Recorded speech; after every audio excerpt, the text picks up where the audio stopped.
ಎಲ್ರಿಗೂ ನಮಸ್ಕಾರ. ಯಶೋಧ ಗಂಗಾ ಕುಕ್ಕಿಂಗ್ ಚಾನಲ್ಗೆ ಸ್ವಾಗತ. ಈ ದಿನ ಮಂಗಳೂರು ಗೋಲಿ ಬಜ್ಜಿ ಮಾಡುವ ವಿಧಾನವನ್ನು ನೋಡೋಣ. ಮಂಗಳೂರು ಗೋಲಿ ಬಜ್ಜಿ ಮಾಡೋದಕ್ಕೋಸ್ಕರ ನಾನಿಲ್ಲಿ ಪಾತ್ರೆಗೆ ಅರ್ಧ ಬಟ್ಟಲಿನಷ್ಟು ಮೊಸರನ್ನು ಹಾಕ್ಕೊಳ್ತಾ ಇದ್ದೀನಿ.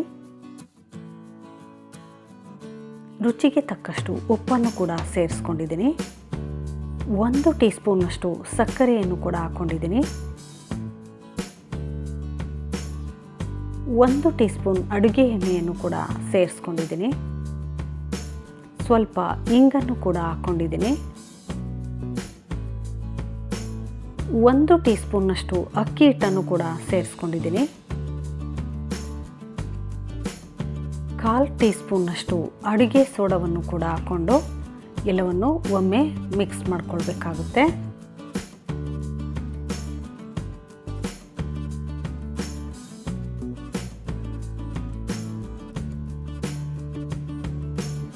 ಈಗ 1 ಬಟ್ಟಲಿನಷ್ಟು ಮೈದಾ ಹಿಟ್ಟನ್ನು ಕೂಡ ಹಾಕ್ಕೊಂಡಿದ್ದೀನಿ.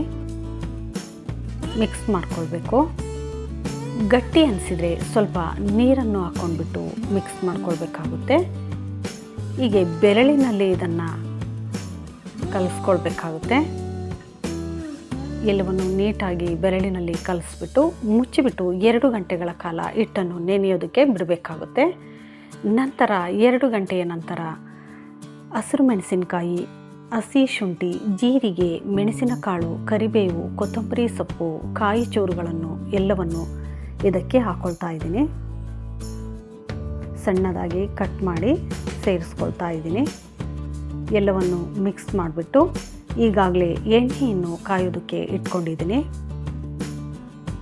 ಕೈಯನ್ನು ಒದ್ದೆ ಮಾಡ್ಕೊಂಡ್ಬಿಟ್ಟು ಸಣ್ಣ ಸಣ್ಣ ಉಂಡೆಗಳನ್ನು ತೆಗೆದುಕೊಂಡ್ಬಿಟ್ಟು ಕಾದ ಎಣ್ಣೆಗೆ ಬಿಡಬೇಕಾಗುತ್ತೆ. ಎಲ್ಲವನ್ನು ಹಾಕಿದ ನಂತರ ಸಣ್ಣ ಉರಿಯಲ್ಲಿ ಇಟ್ಕೊಂಡ್ಬಿಟ್ಟು ಕೈ ಆಡಿಸ್ತಾ ಡೀಪ್ ಫ್ರೈ ಮಾಡ್ಕೊಳ್ಬೇಕಾಗುತ್ತೆ.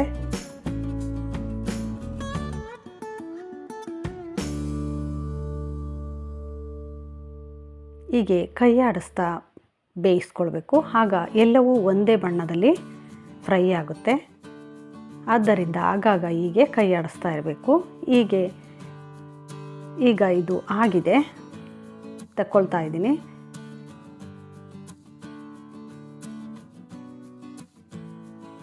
ಉಳಿದ ಬ್ಯಾಚನ್ನು ಇದೇ ರೀತಿಯಲ್ಲಿ ಸಣ್ಣ ಸಣ್ಣ ಉಂಡೆಗಳಾಗಿ ಮಾಡಿ ಎಣ್ಣೆಗೆ ಬಿಡ್ತಾ ಇದ್ದೀನಿ.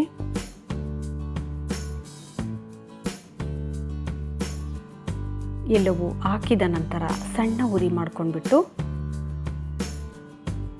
ಹೀಗೆ ಕೈ ಆಡಿಸ್ತಾ ಫ್ರೈ ಮಾಡ್ಕೊಳ್ಬೇಕು. ಈಗ ಇದು ಆಗಿದೆ. ಈಗ ತೆಕ್ಕೊಳ್ತಾ ಇದ್ದೀನಿ. ಸಂಜೆ ಟೀಯೊಂದಿಗೆ ತುಂಬಾ ಚೆನ್ನಾಗಿರುತ್ತೆ.